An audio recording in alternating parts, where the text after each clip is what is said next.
今天来煮一个我们内江特色的牛肉汤。牛肉2斤，牛心1斤半，牛肚2斤，都来先给它清洗一下。天气冷了要用温水。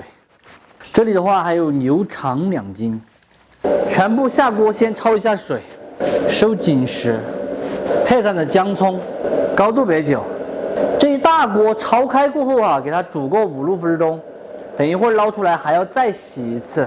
清洗干净的牛肉、牛肠这些放入汤锅里面先熬起，丢一点老姜、葱节、白芷和白蔻。烧开过后哈，就先给它熬1个小时。这时候什么都不用放。牛肉汤熬起了，这里我还蒸了2碗烧白，因为今天晚上叫了我阿姨他们一家来吃饭嘛，所以多弄点菜。还有我们的青花椒5香味的香肠，用蒜苗来炒回锅肉。咱们牛肉的时间已经煮来差不多了哈，这哈先给它捏出来自然晾凉，包括牛肚、牛肠。这里我还打了3个吃牛肉汤的蘸水。配菜的话，我们再来切上一个萝卜，这种裂口的萝卜哈就特别的嫩，水分也足。牛肉汤其实它就是一个清汤的火锅，想吃什么配菜，咱们就煮什么配菜就行。牛肉这些哈冷却过后，这样我们来给它切成薄片。现在切的这个呢是牛心，一定要冷了过后再切，热的切下去它是水垮垮的，没那么安逸。第二个切的话就是牛肠，其实煮牛肉汤啊这些刀工也很重要，像牛心、牛肉你给它切的薄薄的，煮出来那是安逸的很。接下来切这个的话是牛肚，牛肚最好是这样子打斜刀，给它切成片就行。最后的话来切这个牛肉。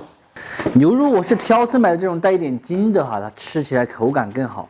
还没有冷透，但是没办法，等一会儿要开饭了，来不及了，也只得切。冷透了切的话，它就不会存在这个样子。这种牛肉的话就要切厚一点，因为这种牛肉特别的香。熬好的牛肉汤给它倒入锅中，清洗干净的当归和党参先放下去，调味盐、鸡精、萝卜、牛肠、牛肚、牛心、牛肉，烧开过后哈，把它倒入这个汤盆里面，再来把枸杞放进去，上桌先再给它煮一会儿，先点火煮个几分钟。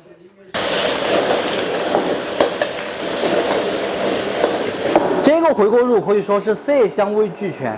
开饭喽！牛肉汤、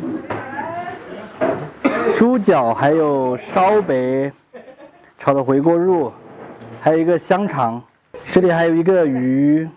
这有饮料咋嘞？哎，你那只不要啊？那就开饮料。来，喝饮料来。哎，我给你开酒回去嘛。你有送我嘛？这个牛肉是本来就熟的，只有萝卜可以要煮哈儿。我烧一下是真的，因为进头都可以喝热汤。葱花儿刚才都备好了，腌到碗头，然后舀热汤在碗头喝。滚烫的喝起安逸着天。那天我打电话喊你吃羊肉汤，那天煮的是羊肉，今天煮的是牛肉。你可以追我的。还有那个饭大不？我就晓得就这个。这海的。新年快乐哈！新年快乐！哎，他这你不干杯啊？老没搞过。还在吃牛肉。